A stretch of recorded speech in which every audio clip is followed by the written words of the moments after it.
एनएलसीसी classes Aligarh. स्वागत है आपका एनएलसीसी क्लासेस अलीगढ़ में।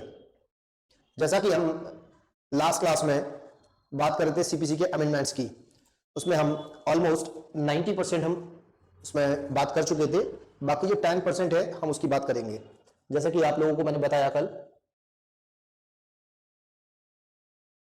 ये जो अमेंडमेंट्स थे हमारे सीपीसी में, जो मेजर अमेंडमेंट्स जो कैटेगरी में आते हैं अमेंडमेंट्स की, वो मैंने बताया था आपको 3 आते हैं, 1976 का, 1999 का और 2002 का।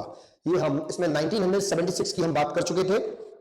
इसके अलावा अब हम बात करेंगे आपकी 1999 की और 2002 की। इसमें मैंने बहुत सारे मुख्तलिफ इसमें डिफरेंट मैंने चीजें इसमें बताई आपको, जो प्रीलिम्स एग्जाम के हिसाब से जरूरी थी।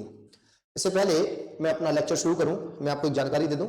जैसा कि आप देख रहे होंगे, हमारी जो फैकल्टी है, ये हमारी फैकल्टी मेंबर हैं, जिनके सुपरविजन में हमारे यहाँ पर जो क्लासेस चल रही हैं, वो क्लासेस आपके लिए बेनिफिशियल हो सकती हैं।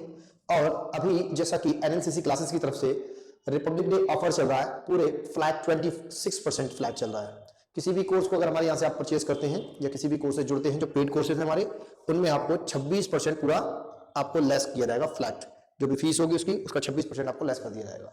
जैसे कि हमारी जो कोचिंग सेंटर है, हमारा जो इंस्टीट्यूशन है, वो कोर्सेज ऑफर करता है पीसीएसजे, किसी भी राज्य की न्यायिक सेवा भर्ती। जैसे कि आपको बता दूं मैं आपको, अभी जो गुजरात जुडिशियल सर्विसेज की 202 वैकेंसी आई है। बहुत से लोगों के जहन में ये सवाल आता होगा कि यार हमें तो गुजराती आती नहीं है, एक अलग चीज है, लेकिन आप सीख तो सकते हैं ना, 2 महीने में सीख सकते हैं आप आसानी से। कोई अगर आप देखेंगे यूट्यूब पे बहुत सारे गुजराती सिखाने वाले लोग मौजूद हैं, और आपको सिर्फ खाली कॉमन अंडरस्टैंडिंग आनी चाहिए किसी भी लैंग्वेज की, आप एग्जाम दे सकते हैं। ऐसा नहीं कि आपको बहुत ज्यादा फ्लुएंटली आनी चाहिए गुजराती, ऐसा नहीं है, आपको कॉमन अंडरस्टैंडिंग हो, आप सीख लेंगे, कोई मसला नहीं है। तो एक अच्छा मौका है, एक अच्छी अपॉर्चुनिटी है गुजरात जुडिशियल सर्विसेज की, जिसमें कि 202 वैकेंसी आपकी है गुजरात में। जो भी इंटरेस्टेड लोग हैं वो भर सकते हैं, और डिटेल एडवर्टीजमेंट है वो आप देख सकते हैं। वक्त पर इस तरीके की वैकेंसी आती रहती है। इन्हीं सबको ध्यान में रखते हुए हमारी कोचिंग फाउंडेशन और क्रैश कोर्स दोनों ही मोड में कोर्सेज चला रही है। वो किसी भी राज्य की न्यायिक सेवा के लिए, पीसीएसजी ऑफ एनी स्टेट, और एपीओ, जैसा कि सुनने में आ रहा है upcoming vacancy UP APO and UP APO के अलावा यूपीजे, और इसके अलावा उत्तराखंड एपीओ और बिहार एपीओ, ये अपकमिंग वैकेंसीज हैं जिनमें आप अप्लाई कर सकते हैं और एक अच्छी अपॉर्चुनिटी ग्रैब कर सकते हैं कि रोजगार की, जो आपको हमारे लोग अनएम्प्लॉयमेंट से जुड़ रहे हैं, तो एक अच्छा एम्प्लॉयमेंट आपके लिए हो सकता है। तो हम बात करते हैं, अपने टॉपिक पर आते हैं। तो जो भी अगर हमारे साथ जुड़ेगा या जुड़ता है तो उसको हम 25% फ्लैट बिल्कुल आपको क्या देंगे, बिल्कुल फ्लैट आपको दिया जाएगा ऑफर। तो जल्दी करें, ऑफर 31 जनवरी तक है। इससे पहले कि ऑफर खत्म हो जाए, जो भी इंटरेस्टेड लोग हैं, जिन्हें भी हमारा सेशन अच्छा लगता है, जिनको हमारे साथ पढ़ना अच्छा लगता है, तो वो लोग जुड़ सकते हैं। और हमारे जुड़ने के लिए दिए गए नंबर पर कॉल कर सकते हैं। स्क्रीन पे जो नंबर है, इस नंबर पर कॉल कर सकते हैं या फिर हमारे ऑफिस पर विजिट कर सकते हैं। धन्यवाद। अब हम बात करते हैं, अपने टॉपिक पर आते हैं। जो हमारा टॉपिक है, हमारा टॉपिक क्या था? हमारा टॉपिक था सीपीसी के महत्वपूर्ण संशोधन, सिविल प्रक्रिया संहिता 1908 के महत्वपूर्ण संशोधन की बात कर रहे थे, जिनमें 3 ये संशोधन है। पहला संशोधन कौन सा है? 1976 का संशोधन। हमने उसमें डिटेल बात की थी, क्या क्या चीजें थी उसमें 1976 से, वो भी हमने बात की थी। इसके अलावा हमने बात की 1999 के अमेंडमेंट एक्ट की, और बात की हमने 2002 के, जो कि जस्टिस मालिमत कमेटी की रिकमेंडेशंस पर सीपीसी में ऐड किया गया। इस दोनों अमेंडमेंट एक्ट्स को दोनों अमेंडमेंट एक्ट्स को जो अप्लाई किया गया, इन्फोर्स किया गया, वो इन्फोर्समेंट की जो डेट है वो 1 जुलाई सन 2002 इस डेट से अप्लाई इंप्लीमेंट कर दिया गया। जैसा कि आप लोगों को पता होगा, कल उत्तराखंड राज्य में यूसीसी यूनिफॉर्म सिविल कोड को अप्लाई कर दिया गया है, ठीक है, वहां लागू हो गया। उस पर एक अलग टॉपिक है, उस पर किसी दिन एक अलग से वीडियो बनाकर उस पर बात करेंगे। यह बात करते हैं 1/7/2002। 1/7/2002 में इन दोनों ही अमेंडमेंट एक्ट्स को इन्फोर्स कर दिया गया। साथ ही साथ इस एक्ट को Salim advocate bar association versus Union of India के केस में 2002 में चैलेंज किया गया था, और इसमें कहा गया था कि ये जो अमेंडमेंट एक्ट हैं, ये क्या करते हैं, हमारे फंडामेंटल राइट्स का वायलेशन करते हैं। सुप्रीम कोर्ट ने इसको चेक किया और चेक कर ये पाया कि नहीं, ये दोनों अमेंडमेंट एक्ट क्या करते हैं, ये आपके फंडामेंटल राइट्स को वायलेट नहीं करते हैं। देन आफ्टर दोनों ही ये जो अमेंडमेंट एक्ट है इनको क्या किया, इंट्रा वायरस, अल्ट्रा नहीं इंट्रा, इंट्रा वायरस। ठीक, इंट्रा वायरस का मतलब होता है पार्लियामेंट ने अपनी पावर के अधीन रहते हुए ये कानून पास किए, इन्होंने अपनी पावर का गलत इस्तेमाल नहीं किया है, ये अपनी पावर को एक्सीड नहीं किया इन्होंने। बहरहाल ये जो जस्टिस मालिमत कमेटी थी, ये जस्टिस मालिमत कमेटी के दो ऑब्जेक्ट थे इन दोनों अमेंडमेंट्स के पीछे। पहला ऑब्जेक्ट क्या था, to ensure fair and natural justice. पहला, मैं सिर्फ रिपीट कर रहा हूं लास्ट कल वाली क्लास को बहुत शॉर्ट में, ताकि आपको दोबारा से रिफ्रेश हो जाए और आपकी मेमोरी में बना रहे। To ensure fair and natural justice. दूसरा, to provide speedy disposal of cases. Fair और नेचुरल जस्टिस को इंश्योर करना, गारंटी करना कि फेयर और नेचुरल जस्टिस दिया जाएगा आपको। और दूसरा, जो ओवरबर्डन कोर्ट है हमारी, कोर्ट पर बेतहाशा जो वजन है मुकदमों का, उन मुकदमों का त्वरित निस्तारण करके वजन कम करना। जो ओवरबर्डन है, एक जज पे हजारों हजारों लाखों केसेस पेंडिंग चले आ रहे हैं, तो जाहिर सी बात है वो डिले डिले डिले होता ही जाएगा। तो दादाजी अगर आज मुकदमा लगाएंगे तो उनके नाती जी उसका रिजल्ट देखेंगे। तो अब इन दोनों अमेंडमेंट एक्ट से कोशिश की गई कि ये डिस्पोजल को स्पीडी कर दिया जाए, केसेस के जो डिले होता था डिस्पोजल उसको स्पीडी बना दिया जाए। एक चीज तो ये। इसके अलावा अगर हम बात करते हैं, यहां ये इन्फोर्समेंट डेट की मैंने बात की थी, 1/7/2002 कॉन्स्टिट्यूशनलिटी को चैलेंज किया गया था। Salim advocate bar association Union of India 2002, इसमें क्या कहा गया था, आर्टिकल 14, आर्टिकल 19 और आर्टिकल 21 इंडियन कॉन्स्टिट्यूशन को क्या करता है, वायलेट करता है। लेकिन सुप्रीम कोर्ट ने कहा नो, ये वायलेट नहीं करते और ये इंट्रा वायरस है ना कि अल्ट्रा वायरस है, इंट्रा वायरस है। इसके अलावा अगला देखिए, changes in CPC after the commencement of या after the enforcement of amendment 1999 और 2002, 1999 और 2002 के संशोधनों के पश्चात सिविल प्रक्रिया संहिता 1908 में आए परिवर्तन। कौन कौन से परिवर्तन आए थे? पहला परिवर्तन, summons issue with in 30 days after the institution of suit under section 27 and order 5। ये कह रहे हैं पहले क्या होता था, जब सूट को दाखिल कर दिया जाता था उसके बाद भी सूट क्या होता था, सूट के दाखिल होने के बाद भी एक टाइम तय नहीं था कि माननीय न्यायालय प्रतिवादी या अन्य संबंधित लोगों पर जो मुकदमे से संबंधित है कि ये समन की तामील कितने दिन में कराएंगे। लेकिन after the enforcement of 1999 and 2002 amendment act, इस लिमिट को 30 दिन बता दिया गया तो भाई 30 दिन में आपको क्या करना होगा, from the date of the institution of suit within 30 days the summon will be issued on the dependent. Dependent पर समन को जारी कर देंगे आप कितने दिन के लिए, 30 दिन के भीतर। पहला परिवर्तन ये आया। इसके बाद दूसरा परिवर्तन क्या था, समन सर्व अपॉन द डिपेंडेंट, ये कह रहे हैं सर्विस ऑफ समन हो गया, जिस दिनांक को समन प्रतिवादी को मिल गया उस दिनांक से 30 दिन के भीतर, 30 दिन के अंदर प्रतिवादी क्या करेंगे, प्रतिवादी ये करेंगे कि अपने रिटन स्टेटमेंट को या अपने लिखित कथन को वो न्यायालय में within 30 days from the date of service of summon. Service of summon की दिनांक को, यानी कि प्रतिवादी पर समन का मिलना या समन की तामील होने की दिनांक से 30 दिन के भीतर क्या करना होगा, प्रतिवादी को अपना लिखित कथन पेश करना होगा। ठीक है, जैसा कि हम जानते हैं प्लेंटिफ अपना प्लेंट दाखिल करते हैं और डिफेंडेंट अपना क्या करते हैं, WS उस प्लेंट के जवाब में दाखिल करते हैं।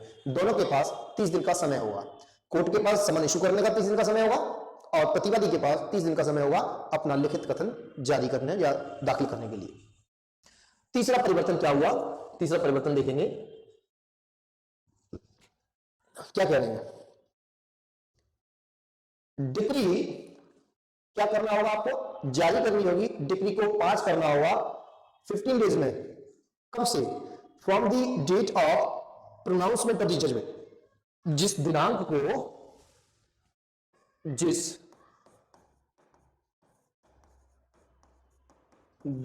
को निर्णय सुनाया गया है उस दिनांक से 15 दिन के भीतर या अंदर न्यायालय को डिक्री पारित करनी होगी। कहना क्या चाह रहे हैं इस तीसरे परिवर्तन के साथ? तीसरा परिवर्तन क्या था कि देखिए पहले क्या होता था, पहले ये होता था एक बार जजमेंट पास हो गया तो फिर कोई टाइम तय नहीं था कि कब आप क्या करेंगे, डिग्री को पास करेंगे न्यायालय। लेकिन अब ये टाइम को फिक्स कर दिया गया कि देखिए माननीय न्यायालय जी, अब अगर आपने जिस दिनांक को निर्णय सुनाया है उस दिनांक से 15 दिन के भीतर within 15 days from the date of the pronouncement of the judgement के सुनाए जाने की दिनांक से या तिथि से 15 दिन के भीतर आपको उस मामले में डिग्री को पारित करना होगा, डिग्री पास करनी होगी। ठीक है, यही कह रहे हैं। तीसरा परिवर्तन ये था। चौथा परिवर्तन अल्टरनेट डिस्प्यूट रिजोल्यूशन, वैकल्पिक वाद अनुतोष या निस्तारण कह सकते हैं। तीसरी चीज क्या है? एडीआर। एडीआर जानते होंगे। सबसे पहले एडीआर को समझने के लिए जानना होगा एडीआर में क्या क्या होता है।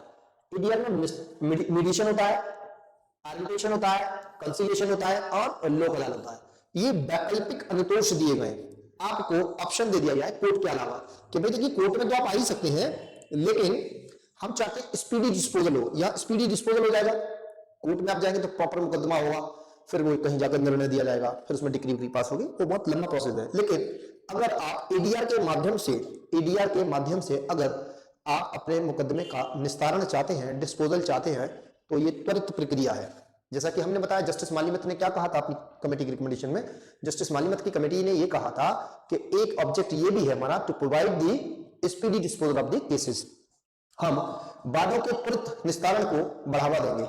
समझ देखिए, ठीक है। तो इन्होंने कहा ठीक है, लेकिन ये जो एडीआर का जो कंसेप्ट दिया गया है वो ऑर्डर 10 के rule 1A 1B and 1C में दिया गया है। इसी में अगर हम स्पेसिफिकली इस एडीआर के कॉन्सेप्ट को देखें सेक्शन 89 में, सेक्शन 89 रेड विथ ऑर्डर 10 का rule 1A 1B and 1C, इस एडीआर का जो कॉन्सेप्ट था इसको स्पेशली 1999 इस वाले अमेंडमेंट एक्ट से जोड़ा गया था। इसी को एक केस था एफकॉन्स इंफ्रास्ट्रक्चर लिमिटेड 2010 का केस था सुप्रीम कोर्ट का।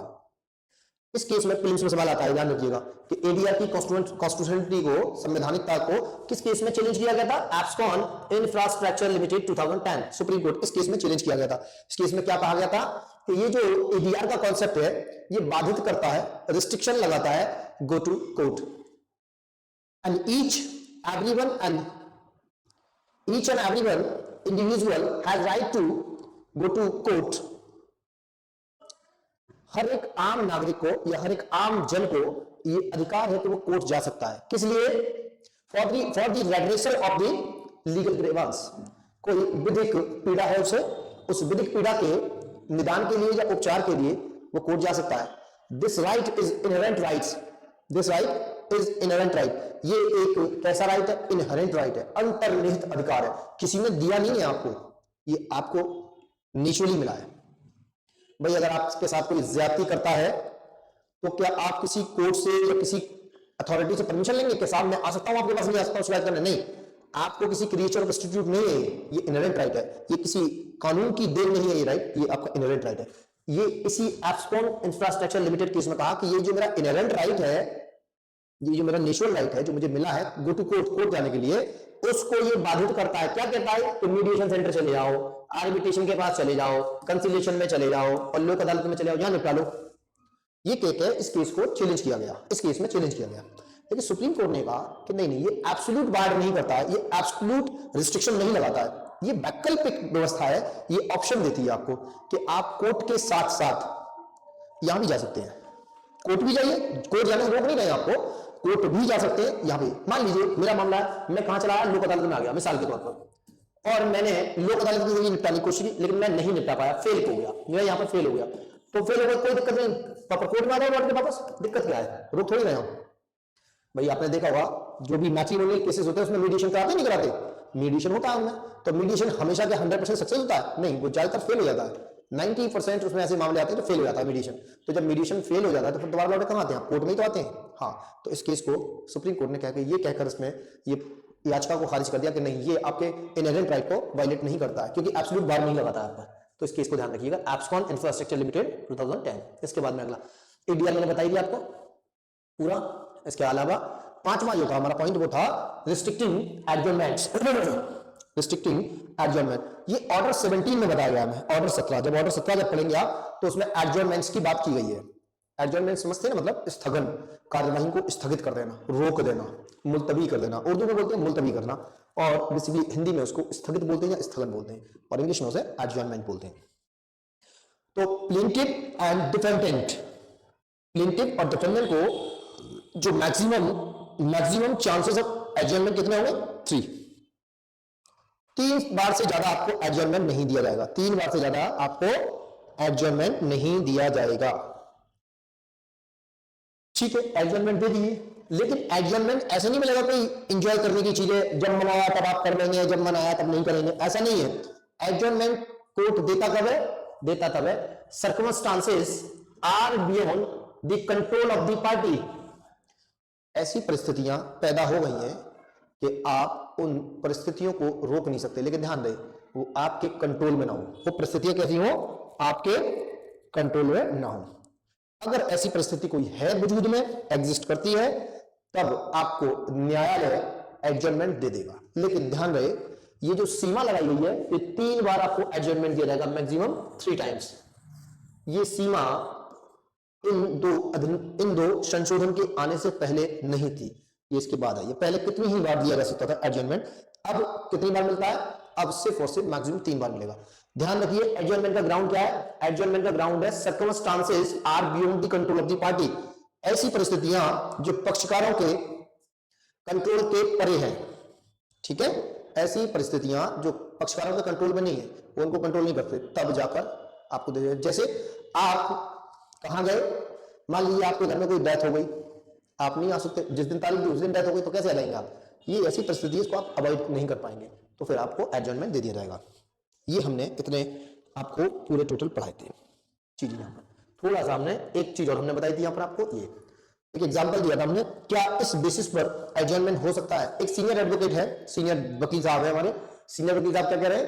ये BCD ये इनके जूनियर प्यूनी जजेस हैं या जूनियर एडवोकेट्स हैं, सॉरी, ये सारे के सारे जूनियर एडवोकेट्स हैं। ठीक है, ये जूनियर एडवोकेट्स और ये सीनियर एडवोकेट है। इन सीनियर एडवोकेट की एक ही तारीख, कोर्ट 1 में एक मामला लगा हुआ था और एक कोर्ट 4 में, एक ही तारीख को, तारीख क्या थी मानिए 27 या आज की तारीख कर दिया 28/1/2025, आज ही की तारीख यहां पर सुनवाई होनी है और यहां पर भी। अब इन साहब ने क्या करा, इस वाले कोर्ट में तो हाजिर हो गए सीनियर एडवोकेट्स इस वाले मामले में, और इस वाले मामले में किसी जूनियर को भेज दिया और ये कहा जूनियर ने यहां पर जज साहब से कि जज साहब हमारे जो सीनियर हैं वो आ नहीं पाएंगे। जज साहब ने पूछा क्यों नहीं आ पाएंगे आप? इनका जवाब क्या था जूनियर साहब का? जूनियर ने ये कहा साहब इसलिए नहीं आ पाएंगे कि हमारे सीनियर एडवोकेट साहब का जो है, हमारे सीनियर जो है उनका मामला कोर्ट नंबर 1 में एक और मामला चल रहा है जिसमें वो अपीयर है, तो लिहाजा आप एडजॉर्न कर दीजिए। एडजॉर्न, तो एडजॉर्न क्यों रखता है? क्या स्थगित किया जाता है? No, it is not a ground of adjournment. क्यों? क्योंकि हमने बताया था एडजॉर्नमेंट का ग्राउंड क्या है? Circumstances are beyond the control of the party. ऐसी परिस्थितियां जो पक्षकारों के कंट्रोल में ना हो, तो ये तो पक्षकारों के कंट्रोल में। तो जज साहब कहेंगे ऐसे वकील साहब से, देखिए वकील साहब उतना ही काम लीजिए जितना आप कर सकते हैं, उससे ज्यादा काम मत लीजिए जब आप काम नहीं कर सकते, लिहाजा हम कार्यवाहियों को स्थगित नहीं करेंगे, और अगर आप हाजिर नहीं होते तो आपके खिलाफ under the limit of law कोई भी एडवर्स आदेश किया जा सकता है, जो भी प्रॉपर होगा। ठीक है, तो अगर ऐसा होगा तो फिर वकील साहब की तो सारी वकालत खराब हो जाएगी। वकील साहब ने इसका एक तोड़ निकाला, वकील तो वकील होते हैं। सीपीसी में एक सेक्शन है, सेक्शन 151, वो क्या कहता है? Inherent power of the courts कहता है। यहां ध्यान रखिए सीपीसी में कोई भी कोर्ट हो सकती है, सिविल जज, junior division, senior division, ADJ, DJ, कोई भी कोर्ट होती है, इंक्लूडिंग हाई कोर्ट, सबके पास होती है पावर। इसको यूज कैसे करते हैं इनहेरेंट पावर को कोर्ट? कैसे? 2 चीजों करते हैं, to achieve the ends of justice, और दूसरा to protect abuse of the process of court. अब वकील साहब जो आएंगे, सीनियर वकील साहब जो जूनियर वकील साहब को भेजेंगे, वो ये कहेंगे कि साहब, ये नहीं कहेंगे दूसरी कोर्ट में, कहेंगे साहब हमारी जो लिमिट थी, 3 लिमिट जो थी एडजॉर्नमेंट की, वो तो खत्म हो गई है, लेकिन साहब अगर इस मामले में एडजॉर्न नहीं किया गया तो क्या हो जाएगा, न्याय की हानि हो जाएगी, विफल हो जाएगा, डिफीट ऑफ जस्टिस हो जाएगा, डिफीट ऑफ जस्टिस हो जाएगा। एंड्स ऑफ जस्टिस में मिलकर क्या होगा, न्याय की हानि हो जाएगी, न्याय नहीं मिलेगा, बेचारे के साथ अन्याय हो जाएगा। तो कोर्ट तो बैठी है न्याय देने के लिए, अन्याय कैसे होने देंगे? ठीक है, कोर्ट क्या कहेगा, वाकई आपके साथ ऐसी दिक्कत है, तो ठीक है, हम 151 के साथ क्या करते हैं, एक अपनी पावर, इनहेरेंट पावर का इस्तेमाल करते हुए हम आपको आज की कार्रवाई स्थगित करते हैं। ये पूरा आपका अमेंडमेंट एक्ट से तीनों, पहला अमेंडमेंट एक्ट कौन सा था, 1976, दूसरा अमेंडमेंट एक्ट था आपका 1999 और तीसरा अमेंडमेंट एक्ट था आपका 2002 का। अभी हमने पूरे तीनों अमेंडमेंट्स पढ़ दिए। अगर इससे रिलेटेड कोई भी सवाल आपके जहन में है या कोई ऐसी चीज जो आप नहीं समझ पाए हो, तो हमें कमेंट्स बॉक्स में कमेंट करके पूछ सकते हैं, या अगर आपको लगता है कि हमें विस्तृत जानकारी लेनी है या हमारा कोई और कोर्स ज्वाइन करना है, तो हमें हमारे इस नंबर पर कॉल कर मैसेज करके हमसे जुड़ सकते हैं और डिटेल में हमसे पढ़ सकते हैं आप। अब जैसा कि हमने ये तीनों चीजें पढ़ ली, अब हम एक नई चीज आज पढ़ेंगे।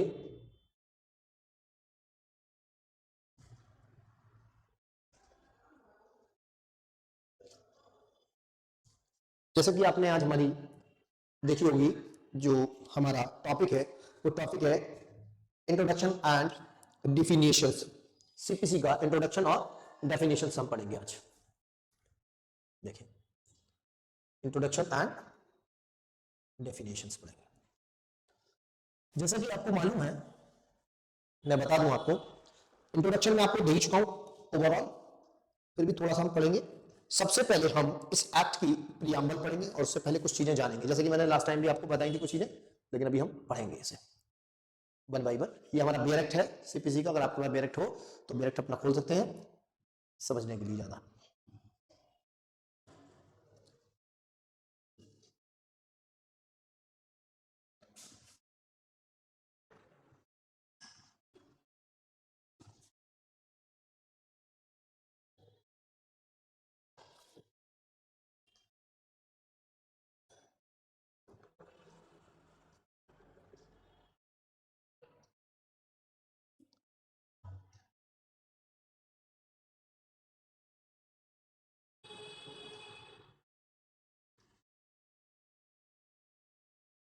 ये यहां से आप लोग देख रहे होंगे, यहां से आपका सिविल प्रोसीजर कोड शो हो जाता है, ठीक है ना।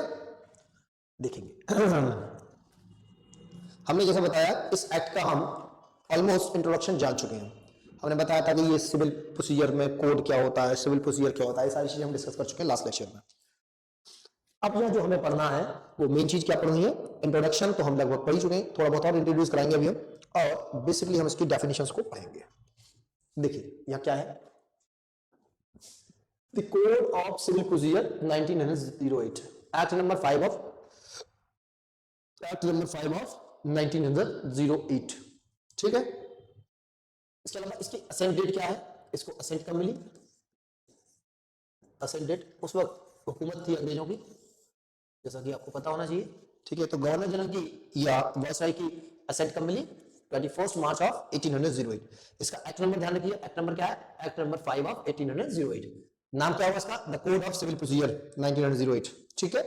आगे बढ़ते हैं, इसकी जो प्रियम्बल है वो प्रियम्बल पढ़ते हैं। देखिए क्या कहते हैं प्रियम्बल में, ये प्रियम्बल है, ठीक है। बेसिकली क्या प्रियम्बल यहाँ लिखा नहीं है इन्होंने, प्रियम्बल है, क्या कहते हैं, an act to consolidate and amend the laws relating to the procedure of court of civil judicature। ऐसे वो तमाम कानून जो सिविल प्रक्रिया से संबंधित है, देखो, to relating to the procedure of the courts of civil judicature, civil court या कोर्ट ऑफ सिविल जुडिकेचर। ऐसे वो तमाम कानून जो सिविल कोर्ट के सिविल प्रक्रिया से संबंधित है, उन तमाम कानूनों को कंसोलिडेट करना, कंसोलिडेट का मतलब एक जगह जमा करना, इकट्ठा करना, और उनको जरूरतन की उन्हें अमेंड करना, ठीक है ना। ऐसे वो तमाम कानून जो सिविल कोर्ट्स या दीवानी न्यायालयों से संबंधित प्रक्रिया विधि के हैं, उनको क्या करेंगे, हम एक जगह इकट्ठा करेंगे और जरूरत पड़ेगी तो हम उन्हें टाइम टू टाइम अमेंड भी कर सकते हैं। इसकी प्रियम्बल है। तो where is it is expedient, expedient मतलब होता है अति आवश्यक, बहुत ज्यादा जरूरी, to consolidate and amend the laws related to the procedure of the courts of civil judicature, it is hereby enacted as follows. तो यहां पर वेयर एज, जैसा कि इट इज एक्सपीडियंट, बहुत ज्यादा जरूरत है हमें किस चीज की, कंसोलिडेट करने की और अमेंड करने की, किसको, the law relating to the procedure of courts of civil judicature, it is hereby enacted follows. तो बहुत ज्यादा जरूरत महसूस हुई हमें। पहली बात, दो चीजें समझिए, ये एक्ट क्यों लाया गया, एक्ट इसलिए लाया गया कि दो काम करने हैं हमें, जो कानून सिविल प्रक्रिया से संबंधित कानून थे उन कानूनों को इकट्ठा करना, और अगर उनमें तब्दीली करनी पड़ती तब्दीली करके उन्हें इकट्ठा करना, बेसिकली ये काम। ये बोल रहे थे बहुत ज्यादा जरूरत थी, एक्सपीडियंसी थी, इसलिए एक्सपीडियंसी में हमने ये काम किया। कहिए भाई, आपकी मर्जी। अरे हमने ये सब करने के बाद ही क्या किया है, इस एक्ट को इनेक्ट किया है। It is hereby enacted as follows, जैसा कि निम्नलिखित नीचे पढ़ेंगे आप, वैसा ही हमने इसको इनेक्ट किया है। हमने तीन चीजें पढ़ी अब तक, क्या क्या। पहली चीज हमने पढ़ी, इसका नाम क्या होगा, कोड ऑफ सिविल प्रोसीजर 1908, अभी नीचे भी आएगा। इसका एक्ट नंबर क्या होगा, 5 ऑफ 1908। ये ध्यान रखना, प्रीलिम्स के सवाल है, प्रीलिम्स का सवाल है ये, एक्ट नंबर पूछ लेते हैं। इसकी असेंबली डेट क्या होगी, 21 मार्च ऑफ 1908, 1908 का पहली मार्च, सॉरी 21 मार्च को, 21 मार्च 1908 को इसको अमेंड। इसकी प्रियम्बल क्या है, इसकी प्रियम्बल दो बातें कहती है। क्या कहती है, पहली बात ये कहती है कंसोलिडेट करना और इसको अमेंड करना, किसको, वो तमाम कानून जो सिविल प्रक्रिया से संबंधित हैं, जो तमाम कानून जो सिविल प्रक्रिया से संबंधित हैं, जिनका काम सिविल कोर्ट में लिया जाता है। ये सारी चीजें आपने यहां तक समझी। आगे बढ़ते हैं।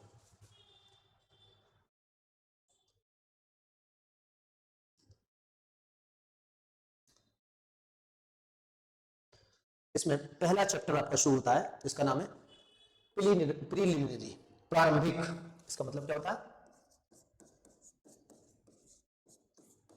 प्रारंभिक। इसका मायना होता है हिंदी में प्रारंभिक। तो पहला अध्याय है इसका प्रारंभिक। देखिए प्रीलिमिनरी, अध्याय भी नहीं कहेंगे, मैंने पहले बताया था ये पार्ट्स में डिवाइड है। कितने पार्ट्स हैं इसके, टोटल 12 पार्ट है, चैप्टर में डिफाइन नहीं है। देखिए प्रीलिमिनरी में इसके चैप्टर में नहीं लिखा है। इसमें पहला आप सेक्शन देख रहे होंगे, short title, commitment and extent. ये तीन चीजें बताइएगा। शॉर्ट टाइटल क्या होगा इसका, एक्सटेंट क्या होगा, और क्या होगा इसका कमिटमेंट कब से होगा, इसका लागू होना कब से होगा। देखिए पहला clause, this act may be cited as the code of civil procedure 1908।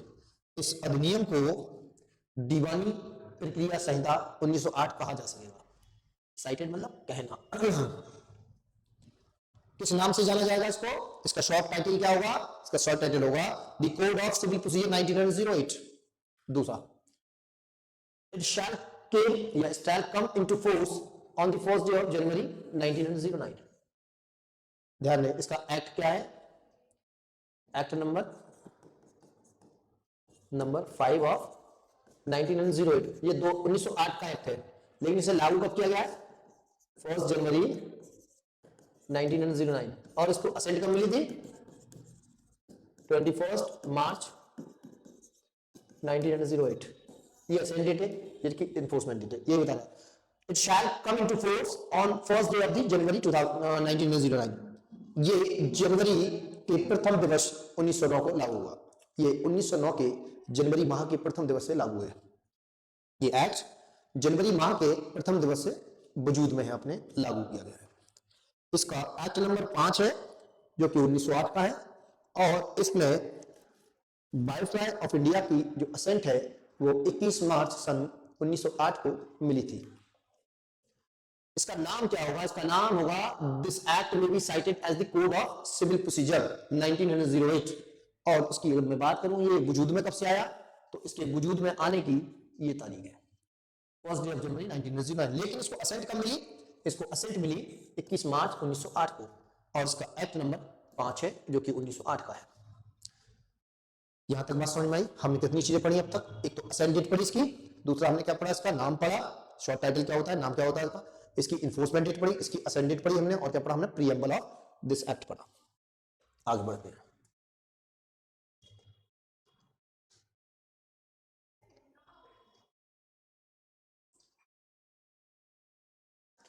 इसके एक्सटेंट की बात की गई है।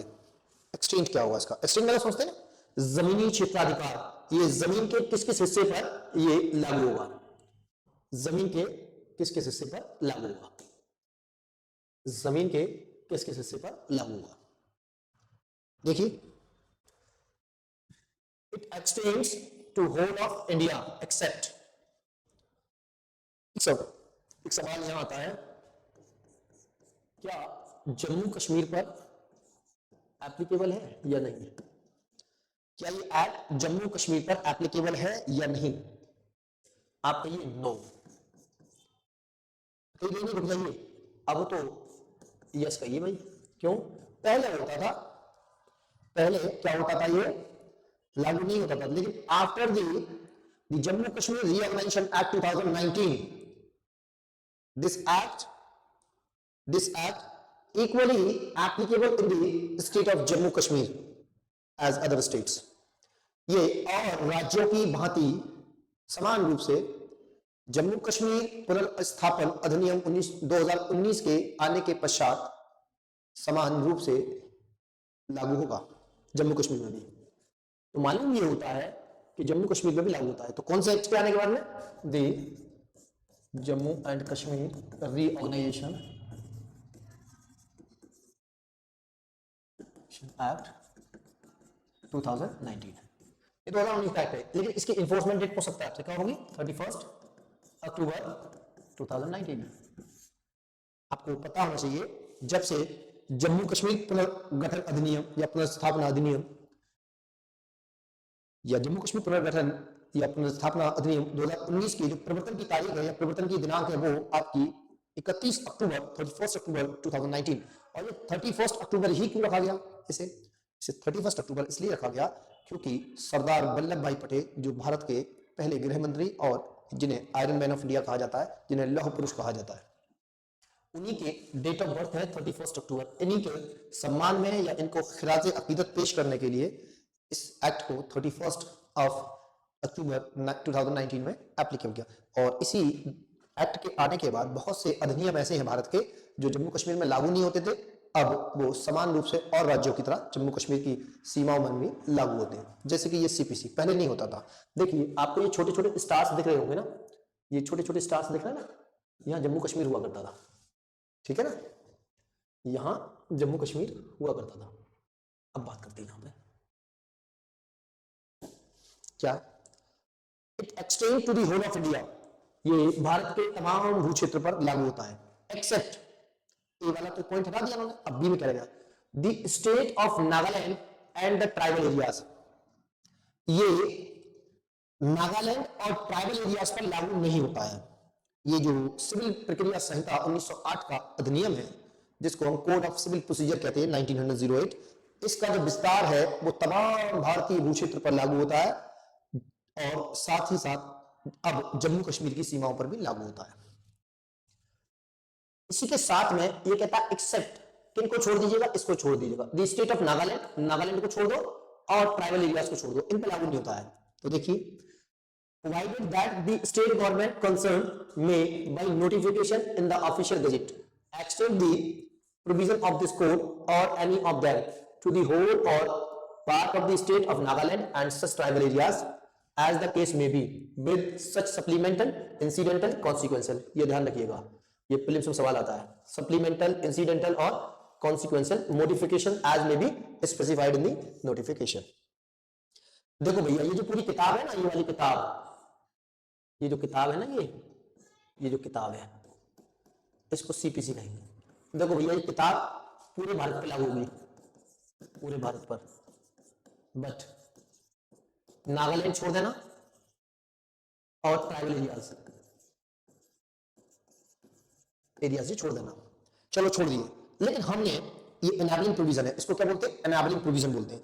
ऐसे प्रोविजंस जो किसी और को एनेबल करते हो, किसी को और समर्थकारी बनाते हो, उसको ताकत देते हो। ये कोड वैसे सेंट्रल गवर्नमेंट का कोड है भाई, ये यूनियन सरकार ने बनाया है, लेकिन इसमें ये प्रोविजन लगाकर ये सरकार को, स्टेट की सरकार को समर्थकारी बना दिया, सामर्थ्य दे दी, उनको ताकत दे दी, एनेबल कर दिया उन्हें। क्या एनेबल किया, तो देखो स्टेट गवर्नमेंट अगर चाहे तो, कहां की स्टेट गवर्नमेंट, नागालैंड और ट्राइबल एरियाज की, अगर ये चाहती है तो अपना नोटिफिकेशन निकालो जो ऑफिशियल गजेट में होता है, एक ऑफिशियल गजेट में अपना नोटिफिकेशन दो, किस बात का, extend the provision of this code in code के इस सीपीसी के प्रोविजंस के बारे में, कैसे एक्सटेंशन के बारे में, लागू होने के बारे में, और any of them to the whole, या तो पूरे या किसी पार्ट में स्टेट के, या तो पूरे स्टेट में या किसी पर्टिकुलर पार्ट में, किसके, नागालैंड के, नागालैंड राज्य के या उस ट्राइबल एरिया के। क्या करेंगे, एज द केस में भी जैसी भी परिस्थिति हो, क्या करेंगे, विद सच सप्लीमेंटल, इंसिडेंटल और कॉन्सिक्वेंशियल मॉडिफिकेशन, परिवर्तनों के साथ, उपांतरों के साथ। कैसे उपांतरण, सप्लीमेंटल उपांतरण हो सकता है, इंसिडेंटल हो सकता है, कॉन्सिक्वेंशियल हो सकता है, as may be specified in the notification.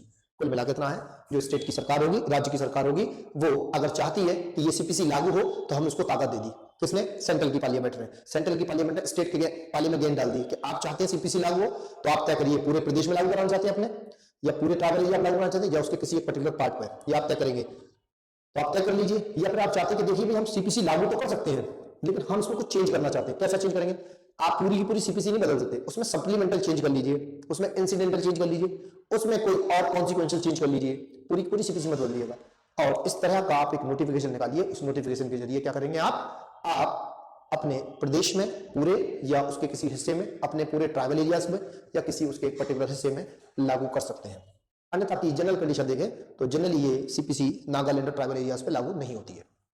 अगर आप चाहते हैं कि लागू हो तो आपको क्या करना होगा, वहां की स्टेट सरकार को एक गैजेट नोटिफाई करना होगा। देखो यहां लिखा है ना, स्टेट गवर्नमेंट कंसर्न में notification the official gazette extend the provision of this code, इस कोड के प्रोविजन के बारे में क्या करेंगे, होल ऑफ इट स्टेट या part of the state of Nagaland और सच ट्राइबल एरियाज, या ऐसे ट्राइबल एरिया जैसा भी एज द केस में भी, with such supplemental incidental consequential modification as may be specified in the notification। करो लागू, किसने मना किया, हम मना थोड़ी कर रहे हैं। सेंट्रल की पार्लियामेंट ने यहां पर स्टेट की सरकार को ये शक्ति दे दी है कि आप चाहें तो सीपीसी को लागू कर सकते हैं अपने पूरे प्रदेश में, या प्रदेश के किसी पर्टिकुलर एरिया में, या टोटल ट्राइबल एरियाज पे, या उसके किसी पर्टिकुलर पार्ट पर। आप सीपीसी को चाहें तो कुछ परिवर्तन के साथ भी आप लागू कर सकते हैं। वो परिवर्तन कैसे होंगे, सप्लीमेंटल नेचर के होंगे, इंसिडेंटल नेचर के होंगे और कॉन्सिक्वेंशियल नेचर के होंगे। और इस तरह का आपको एक नोटिफिकेशन निकालना होगा, तभी आप कर पाएंगे, अदरवाइज नहीं। इसमें एक एक्सप्लेनेशन लगा हुआ है, क्या कह रहे हैं, ये ट्राइबल एरियाज क्या होगा, इसका मतलब क्या है, कह रहे हैं the territories which immediately before the 21st day of January 1972, 1972 के 21 जनवरी से जस्ट पहले, immediate before, were included in the tribal areas of Assam as referred in the paragraph 20 of the 6th schedule of the constitution. अरे क्या कह रहे हैं, कुछ नहीं कह रहे कि इस दिनांक से पहले जो आसाम के जो ट्राइबल एरियाज थे, जो कहां पर हैं, 20वीं अनुसूची या 20वें पैराग्राफ में 6th शेड्यूल के, जैसे 6th शेड्यूल है, 6th शेड्यूल है कॉन्स्टिट्यूशन, इसमें 20 पैराग्राफ है, इसमें लिखा हुआ है कुछ एरियाज हैं, इसमें लिखे हुए हैं, ठीक है, 20 नंबर पे। तो मैंने इसमें जो लिखा है, कब लिखा था, इस दिनांक से जस्ट पहले, वही ट्राइबल एरियाज को माना जाएगा, उन्हीं ट्राइबल एरियाज को माना जाएगा, अदरवाइज और कोई ट्राइबल एरियाज नहीं होंगे। अगला पॉइंट, क्लॉज 4 देखिए, क्लॉज 4 क्या कहता है, अभी हमने कितने क्लॉज पढ़े, क्लॉज 1 पढ़ा, क्लॉज 2 पढ़ा, क्लॉज 3 पढ़ लिया, क्लॉज 4 पे आते हैं। In relation to the Amindivi island and the East Godavari, West Godavari and Visakhapatnam agencies in the state of Andhra Pradesh and the Union Territory of Lakshadweep, the application of this code shall be without the prejudice to the application of any rule or regulation for the time being enforced in such Iceland agencies or such Union Territory as the case may be related to the application of this code. In relation to the Amin-Devi Iceland, ठीक है, East Godavari, West Godavari and Visakhapatnam agencies in the state of Andhra Pradesh and Union Territory of Lakshadweep, the application of this code shall be without prejudice, ठीक है, without prejudice to the application of any rule or regulation for the time being in force, ठीक है, जो पहले से वहां पर rule और रेगुलेशन चल रहे हैं, the application of rule or regulation time being in force in such, इन जगहों पर, तो इनको विदाउट प्रीजुडिस, इनके विदाउट प्रीजुडिस आपको लागू करेंगे। बहरहाल इसको इतना ज्यादा डेप्थ में नहीं पढ़ना है, क्योंकि मैं समझता हूं उसको ज्यादा बताने की जरूरत है नहीं, कभी भी एग्जाम में नहीं आया है, ठीक है, तो इसको नहीं पढ़ना ज्यादा, इतना ही ध्यान रखिए बस खाली कि कुछ रूल रेगुलेशंस हैं पहले से चले आ रहे हैं वहां पे, उनको विदाउट प्रीजुडिस करते हुए इस कोड को आप लागू कर सकते हैं, अदरवाइज नहीं। तो हमने आज का जो सेशन था, तो हमने रिवीजन किया जो अमेंडमेंट्स थे हमारे, 1976 का अमेंडमेंट एक्ट, 1999 का अमेंडमेंट एक्ट, 2002 का अमेंडमेंट एक्ट, और हमने इसका इंट्रोडक्शन और ये सब चीजें पढ़ी। अब जो हमारी कल क्लास होगी वो डेफिनेशन क्लॉज पर बेस्ड होगी पूरी, तो इसमें देखेंगे हम डेफिनेशन से बहुत सारी, इसमें कोड की डेफिनेशन दी गई है, डिग्री की डेफिनेशन दी गई है, बहुत सारी डेफिनेशंस दी गई हैं अभी, तो हम उसको कल पढ़ेंगे। इसी के साथ धन्यवाद। और अगर हमारा सेशन आपको अच्छा लगा, अगर हमसे जुड़ते हैं आप, तो हमारे चैनल को सब्सक्राइब करिए, हमारे सेशन को लाइक करिए, शेयर करिए अपने दोस्तों के साथ। और अगर आपको हमारे किसी पेड कोर्स से जुड़ना है तो दिए गए नंबर पर संपर्क करें, और अगर आपको हमारे दिए गए नंबर पर संपर्क करें, अन्यथा हमारे ऑफिस में विजिट कर सकते हैं ज़्यादा जानकारी के लिए। इसी के साथ मैं अपना लेक्चर आज का खत्म करता हूँ। धन्यवाद।